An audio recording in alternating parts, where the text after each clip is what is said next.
Handbook to the candidates election கமிஷனுடைய எலெக்ஷனுக்கு வரக்கூடிய கைட்லைன்ஸ் ஹேண்ட்புக் ஃபார் கேண்டிடேட்ஸ். அதில் பார்த்தீங்கன்னா 7.5.1 ரூல் என்ன சொல்லுதுன்னா, ஒரு கேண்டிடேட் வந்து முறையாக அனுமதி பெற வேண்டும், அப்ளிகேஷன் டைமுக்கு கொடுக்கணும், லவுட் ஸ்பீக்கர் பயன்படுத்துகிற மாதிரி இருந்தால் அப்ளிகேஷன் கொடுத்து அதுக்கு தனி பர்மிஷன் வாங்கணும். 7.5.2 ஒரு பப்ளிக் அட்ரஸ் சிஸ்டமோ லவுட் ஸ்பீக்கரோ நைட்டு 10 மணிலிருந்து 6 மணி வரைக்கும் பயன்படுத்தக்கூடாது.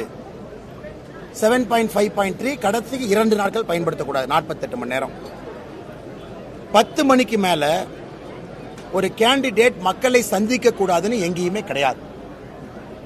எலெக்ஷன் கமிஷனுடைய கைட்லைனோ, ஏன்னா இன்வேரியபிளி இத்தனை நாளா நம்ம பிரச்சாரம் முடியறக்கே நைட்டு 12, 1 மணி 1:30 ஆயிருக்கு.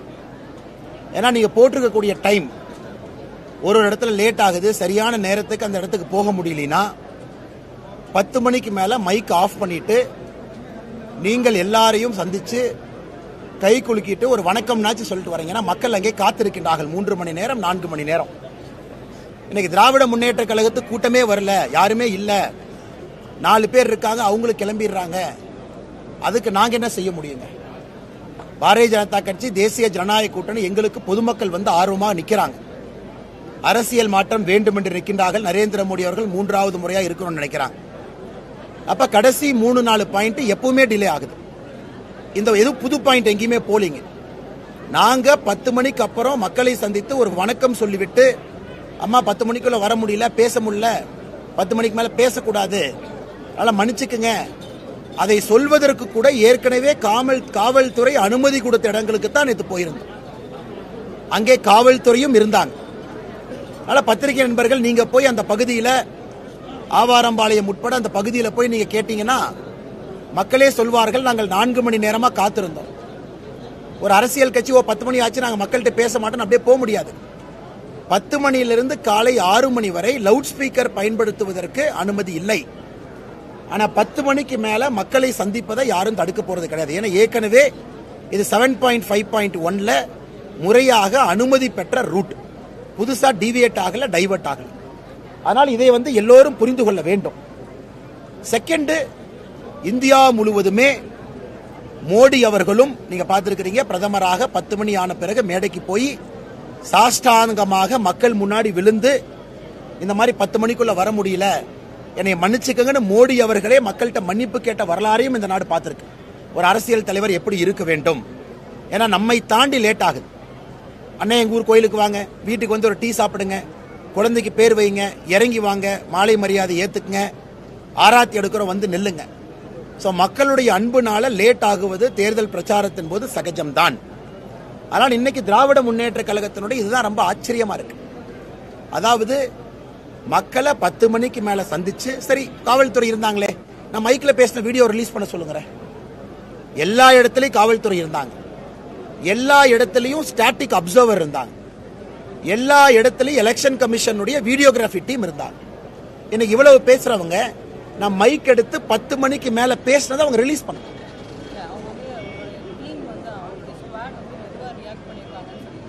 எந்த ஸ்குவாடு?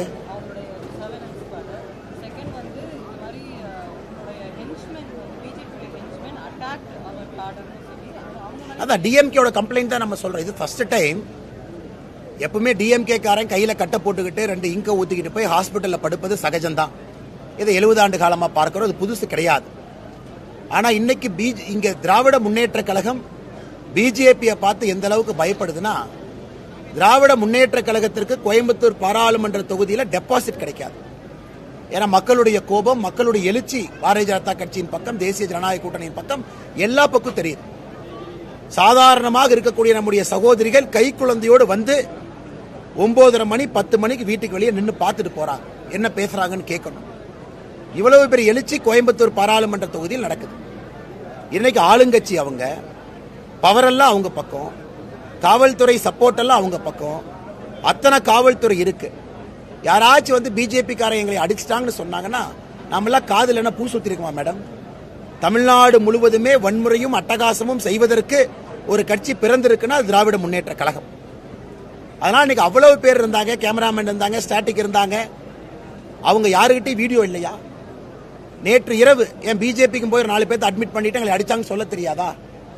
அதனால நம்ம ஒரு விஷயத்தை புரிந்து கொள்ள வேண்டும். கை கலப்பங்க வந்திருக்குன்னா திராவிட முன்னேற்ற கழகத்தினுடைய தொண்டர்கள் பாரதிய ஜனதா கட்சியினுடைய தொண்டர்களை தள்ளி இருக்காங்க. இதுதான் ஆரம்பிச்சதே அவங்க தான். எங்க தொண்டர்கள் யாரையும் தாக்கவில்லை. அதன் பிறகு திமுக தொண்டர்களே போய் ஹாஸ்பிட்டல்ல படுத்துக்கிட்டு இன்னைக்கு காலையில கம்ப்ளைண்ட் கொடுத்திருக்காங்க. ஏன்? திமுக கோட்டை இங்க மக்களே வரமாட்டாங்க அப்படின்னு நினைச்சதெல்லாம் உடைத்து இன்னைக்கு சாதாரணமான மக்கள் ரோடுக்கு வந்து நின்று இந்த அரசியல் புரட்சியை நடத்த வேண்டும் என்று கோயம்புத்தூர் பாராளுமன்றத்தில் நிக்கிறாங்க. சோ நான் கேட்கிற ஒரு வீடியோ இல்ல. 10 மணிக்கு மேல அண்ணாமலை பிரச்சாரம் பண்ணார். அண்ணாமலை பிரச்சாரம் பண்ண வீடியோ எங்க?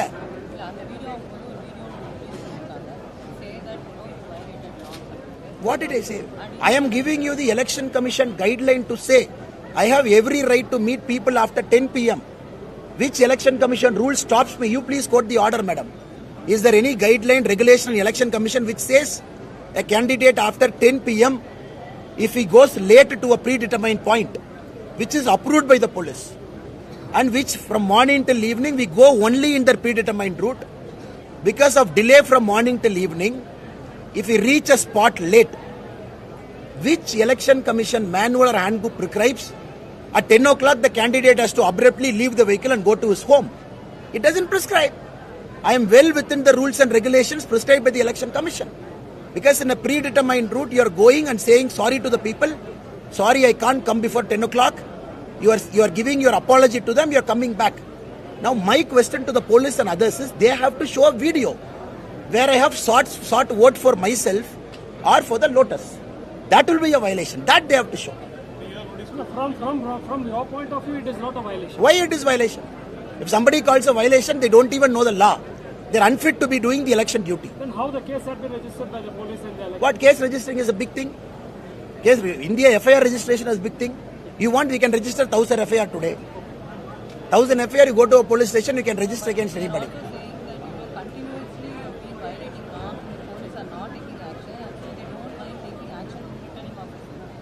What continuously, madam? You are a reputed journalist. You have to speak with facts. You cannot speak like a DMK spokesperson. You tell me what continuous allegation, what violation. You tell me violation number 1. What is that violation? Where did we violate? What time we violated? Please tell me, madam. When somebody is asking you this, it is your right as journalist. You question back, right?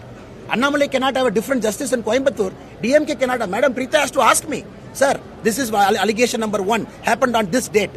So you cannot say in the air saying, oh, continuously Annamalai is violating, so they are acting.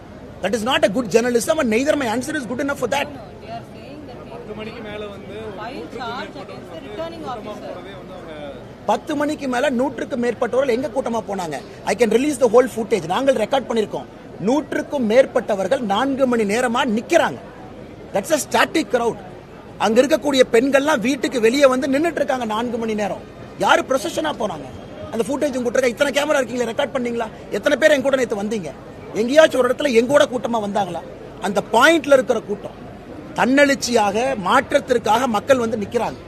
இது முதல்லயே approve பண்ண root, காவல்துறை permission கொடுத்த root. சில பல காரணங்களுக்காக நாங்க லேட்டா அங்க போயிருக்கிறோம். டிராபிக் ஜாம், ஒரு இடத்துலயும் 10 நிமிஷம் எக்ஸ்ட்ரா ஆகுது, 5 நிமிஷம் ஆகுது, மக்களை சந்திக்கிறோம். கொடுக்கப்பட்ட ரூட்டுக்கு 10 மணிக்கு போனோடனே மைக் ஆஃப் பண்ணிடுறோம். ஏற்கனவே இருக்கிற மக்கள்கிட்ட மன்னிப்பு கேட்கிறோம். சாரிங்க 10 மணிக்கு வர முடியல, பகல்ல வந்து நான் பேசுறேன், தப்பா நினைச்சுக்காதீங்க. இது எந்த வயலேஷன் நீங்க சொல்லுங்க சார்? இது எந்த violation? Sir, meeting the people is okay. That doing campaigning after 10 o'clock. Sir, I'm talking in Tamil and English to you. I hope you understand Tamil and English. Am I talking in French and Latin to you? Am I talking in German to you? I've given you the election commission guidelines. Election commission, anywhere it says after 10 o'clock the candidate has to keep his mouth shut. It only talks about loudspeaker from 10 o'clock to 6 p.m. 10 a.m. to 6 a.m. is only what it talks. I am telling you in beautiful Tamil and English. I am well within my right to switch off my microphone at 10.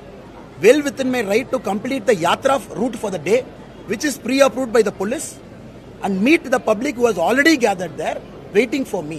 Okay, I'll go for the second thing now. Let us imagine I'm not going there. At 10 o'clock I say bye-bye, time is up, I'm going back home. What is the guarantee people will not create a law and order there? Of course they'll create. They're waiting for 4 hours. They will say the candidate doesn't even have the basic decency to come and meet me. In a democracy, this has to happen. For example, DMK, nobody comes to their pracharam. Am I responsible for it? If nobody comes, they take 10 pride crowd, they make 10 pride crowd to stay there. The candidate gives one speech, he moves to the next point. If that is their political model, how am I responsible for their model? I am responsible for our model only. GST குறித்து கேள்வி எழுப்ப ஒரு பெண்ணை அவகாசமா பேசி தாக்கியிருக்காங்க. அந்த video viral ஆயிருக்கு. அதை பத்தி எனக்கு தெரியாதுங்கண்ணா. இதே மாதிரி கோவை சிங்காரபுரம் பகுதியில் இதே மாதிரி மே 17 இயக்கத்தில் பாஜக அண்ணா உங்களுக்கு இதே வேலைண்ணே. நீங்க அப்படியே மே 17 கிளம்பி வருவீங்க. டிஎம்கே பணம் கொடுத்து ஒருத்தனா கூட்டிட்டு வருவான். நீங்க அப்படியே வந்து ஆபாசமா பேசிட்டு இருப்பீங்க. எங்கால கை கட்டி அவங்க வந்து பார்த்துட்டு இருக்கணும். அதான் ஆசை உங்களுக்கு. அப்படியே காது நல்லா கேட்குவா கேளுப்பான். வாக்குவாதம் வரத்தான் செய்யும். வாக்குவாதம் வரத்தான் செய்யும். நீங்க ஒரு கருத்து வச்சா அடுத்து இன்னொருத்தர் இன்னொரு கருத்து வைப்பாங்க. கருத்து பரிமாற்றம் என்பது ஜனநாயகத்தில் எப்பொழுதும் இருக்கிறதா. நீங்க என்ன வேணாலும் பேசுவீங்க, கேட்டுட்டு போகணுமா? இன்னைக்கு தோல்வி பயத்தில் திராவிட முன்னேற்ற கழகம் முதலா தமிழ்நாட்டில் அவர்கள் டெபாசிட் இழக்கக்கூடிய முதல் தொகுதி கோயம்புத்தூர். நீங்க கவுண்டிங் ஆரம்பிச்சு 3-4 ரவுண்ட்லயே தெரிஞ்சிடும் டெபாசிட் வாங்க மாட்டாங்க. அந்த அளவுக்கு மக்களுடைய கோபத்தில் ஆளாயிருக்காங்க. இன்னைக்கு வந்து என்ன சொல்றாங்க? இது குத்துறான், இவன் கொடைறான், எங்களுக்கு கூட்ட வரல, அவங்களுக்கு கூட்ட வருது. இதுக்கெல்லாம் எப்படி பதில் சொல்ல முடியல? டெக்னிக்கல் கேள்வி கேட்டீங்க, நான் எலெக்ஷன் கமிஷன் ஹேண்ட்புக் கூட பதில் சொல்றேன். 10 மணிக்கு மேல வேட்பாளர் வீதியில் இருக்கக்கூடாதுன்னு எந்த எலெக்ஷன் கமிஷன் கைட்லைன் சொல்லியிருக்கு. என்னன்னா 10 மணிக்கு மேல ஒளிபரப்பு இல்லாம ஏற்கனவே போட்டிருக்கக்கூடிய ரூட்ல எல்லாருக்கும் வணக்கம் சொல்லிட்டு போலாம். இது நான் மட்டும் இல்ல, தமிழ்நாடு முழுவதும் எந்த கேண்டிடேட்டும் 10 மணிக்கு பிரச்சாரத்தை முடிக்க முடியாது. எல்லா கேண்டிடேட் போய் ஃபாலோ பண்ணுங்க. 2 பாயிண்ட் 3 பாயிண்ட் 10 மணிக்கு அப்புறம் இருக்கும். அங்க போய் பார்ப்போம்.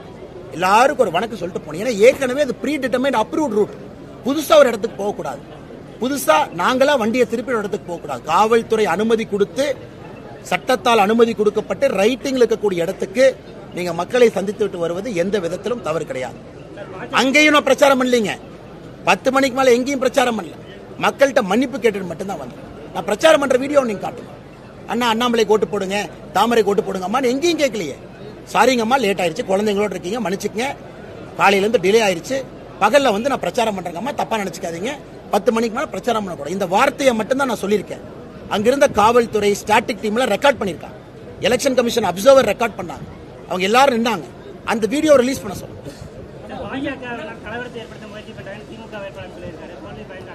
தோல்வி பயத்தை திராவிட முன்னேற்ற கழகம் இன்னைக்கே ஒத்துக்கிட்டாங்க. ஏப்ரல் 19 வரை அவர்கள் காத்திருக்க தயாராக இல்லை. இன்னைக்கே அவங்க விட்டு கொடுத்துட்டு ஊரை விட்டு ஓடுவதற்கு திராவிட முன்னேற்ற கழகம் தயாராக இருந்தால் நாங்கள் என்ன சொல்றது?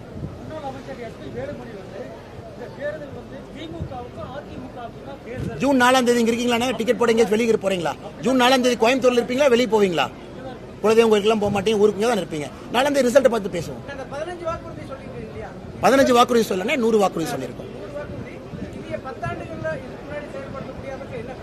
இன்னைக்கு பொறுப்பெடுத்து நாங்க நிக்கிறோம். என்ன கேள்வி கேட்கறீங்க? ஒரு மனசாட்சியோட கேட்கறீங்களா? நீங்க ஒரு மனசாட்சியோட கேள்வி கேட்கறீங்களா? வாய் இருக்குன்னு நீங்க கேள்வி கேட்டா அப்புறம் வாய் இருக்குன்னு நானும் பதில் சொல்லுவேன், தப்பா போயிடும். அப்புறம் வேற மாதிரி ஆகி போயிடும், தப்பா போயிடும். வாய் இருக்குன்னு நீங்க இதே கேள்வி எல்லா வேட்பாளர்கிட்டையும் கேட்பீங்களா? புதுசா மேனிஃபெஸ்டோ ரிலீஸ் பண்ணுது இன்னைக்கு பிஜேபி 2024. அப்ப ஏன் 2014 செய்யல? இல்ல புல்லட் ட்ரெயின் விடுவோம், ஏன் 1991 செய்யல? இன்னைக்கு என்ன சிந்தனை இருக்கு? இன்னைக்கு மக்களுக்கு என்ன தேவை? மக்கள் கோரிக்கை என்ன இருக்கு? தீர்க்கப்படாத பிரச்சனை இருக்கு. அதான அப்ப எல்லா கமிஷன் எல்லா கட்சியும் மேனிஃபெஸ்டோ ரிலீஸ் பண்ணுவாங்க. எல்லாத்தையும் கேட்கலாமே. ஏன் நீங்க 1960 இதை பத்தி யோசிச்சு அப்பயே புல்லட் ட்ரெயின் விடல? கேட்கிற கேள்வி ஒரு நாய் இருக்கணும்.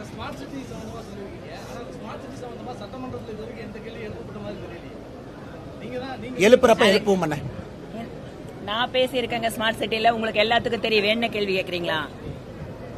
எத்தனை முறை நான் ஸ்மார்ட் சிட்டி பத்தி உங்ககிட்ட 100கணக்கான முறை பேசிட்டு இருக்கேன். சட்டப்பேரவையில பேசியிருக்கேன். அது மாநில தலைவர் சொல்லியிருக்காரு.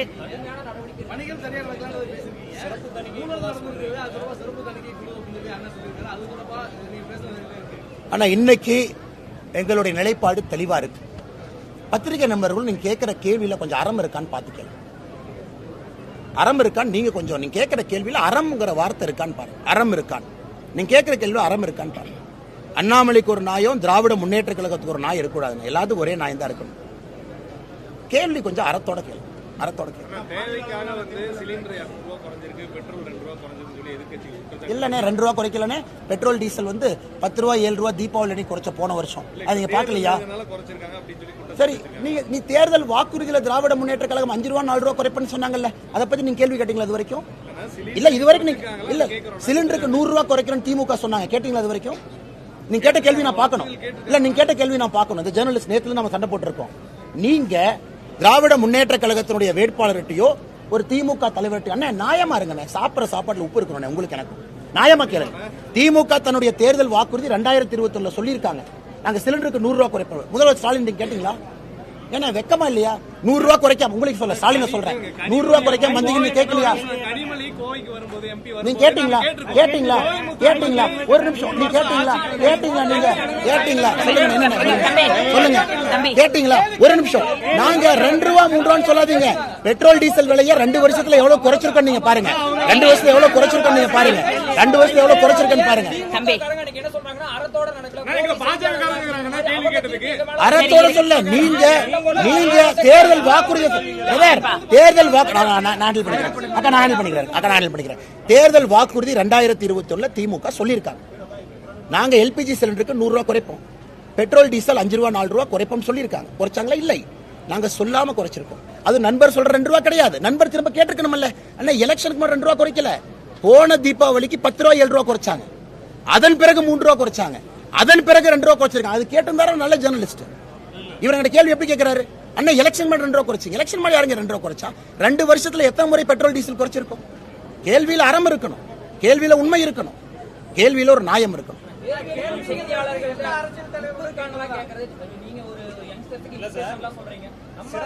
ஆமாண்ணே, ஒரு நிமிஷம், மக்கள் முடிவு பண்ணிட்டேன். நீங்க நடந்துக்கிற விதத்தை மக்கள் முடிவு பண்ணட்டும். நான் ஆனஸ்டா சொல்றேன், பத்திரிகையாளர்னா 2 கொம்பு கிடையாதுண்ணே. அதே மாதிரி அரசியல்வாதினால் 2 கொம்பு இல்ல.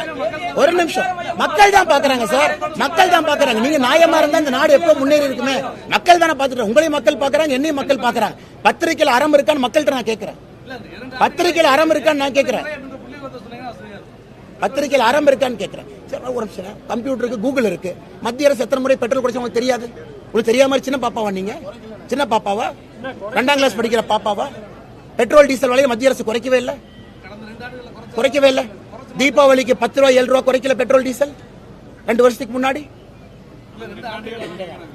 2 ஆண்டுகள்ல போன தீபாவளிக்கு பெட்ரோல் டீசல் நாங்க 10 ரூபா 7 ரூபா குறைக்கல. உண்மையாலுமே நீங்க குறைக்கலன்னு சொல்றீங்களா? Are you that confident? இல்ல இல்ல இல்ல, I want test you. Are you that confident? போன தீபாவளி 10 ரூபா 7 ரூபா நாங்க குறைக்கல. ஞாபகம் எல்லாம் ஞாபகம் இல்லைன்னு சொல்லுங்க. தெரியாத கேள்வி கேட்காதீங்க, தெரியாத கேள்வி கேட்காதீங்க. ஞாபகம் எல்லாம் தெரியாதுன்னு விட்டுருங்க.